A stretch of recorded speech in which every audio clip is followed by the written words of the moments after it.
Hi, everyone, and welcome to my podcast. Today, we're going to talk about the fifth Hermetic principle, which is the law of rhythm.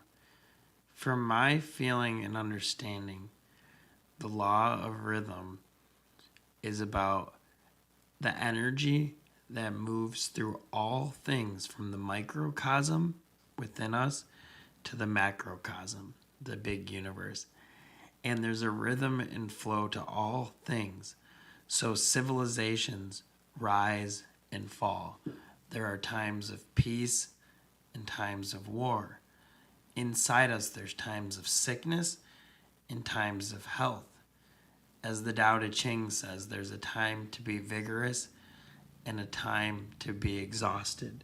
So the same rhythm that is inside our human body, our energy field, and our energy system is the same rhythm that's seemingly outside of ourselves governing the universe.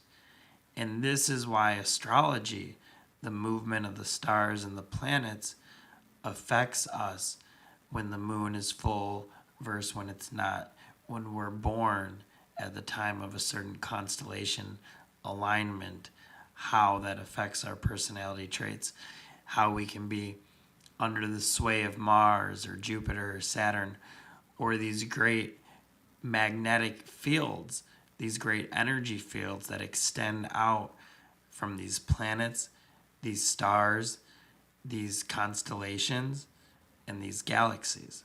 It all ties in with what is inside ourself.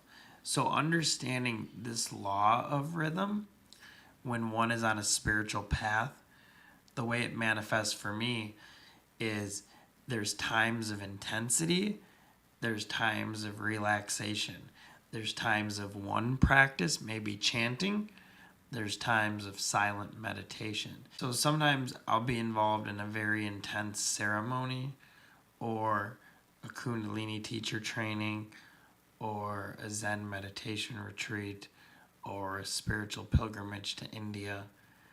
And when I finish those things, I have to understand the rhythm.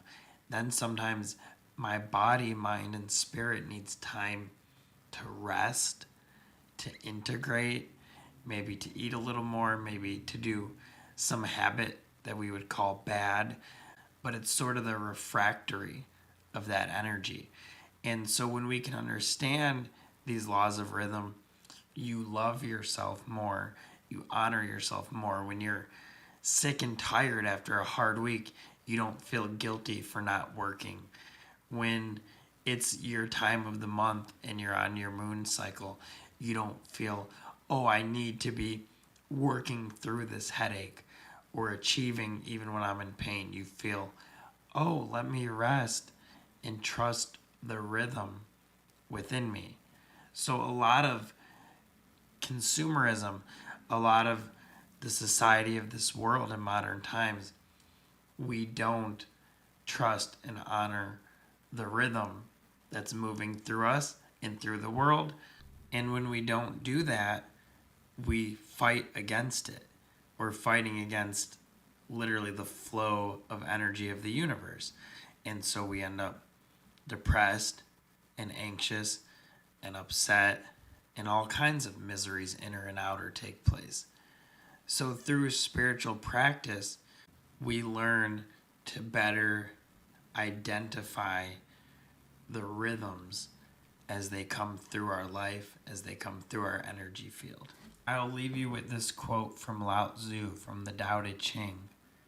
He says, "Do you want to improve the world? I don't think it can be done. The world is sacred. It can't be improved. If you tamper with it, you'll ruin it. If you treat it like an object, you'll lose it. There's a time for being ahead and a time for being behind. A time for being in motion and a time for being at rest. A time for being vigorous and a time for being exhausted. A time for being safe and a time for being in danger. The master sees things as they are without trying to control them. She lets them go their own way and resides at the center of the circle." I'll read that last part one more time. The master sees things as they are. Without trying to control them, she lets them go their own way and resides at the center of the circle. And you can contemplate that in your heart. What is the center of the circle?